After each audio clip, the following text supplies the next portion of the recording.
Ngayong hapon po ng October 8, 2025. Sa ngayon po ay walang sama ng panahon dito po sa loob ng ating area of responsibility maliban sa Intertropical Convergence Zone na nag-i-extend po dyan sa may Mindanao at Palawan. At nakapalaw po dyan ang bagyo na nabuo sa labas ng ating PAR na nasa silangan na po ngayon ng Bicol Region about 1,970 km east away.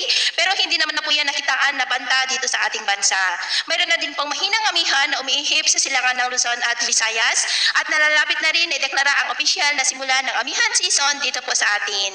At ito naman ay pinapakita ng forecast model natin pong ginagamit hanggang po sa susunod na 2 linggo. At sa lagay ng ating panahon, ngayong hapon ay nakakaranas ng maulap na kalangitan with isolated rains. Ang malaking bahagi ng Mindanao, dulot po yan ng Intertropical Convergence Zone at dahil naman sa localized thunderstorm ay cloudy skies with isolated rains ang ilang bahagi ng Visayas, Southern Luzon at ilang bahagi ng Northern Luzon maging dyan po sa may Pangasinan. At mamayang gabi may mga isolated rains pa rin lalo na sa malaking bahagi ng Mindanao, Visayas at ilang bahagi ng Luzon. Kaya mag-ingat po tayo sa posibleng mga banta pa rin ng mga pagbaha at pagguho ng lupa.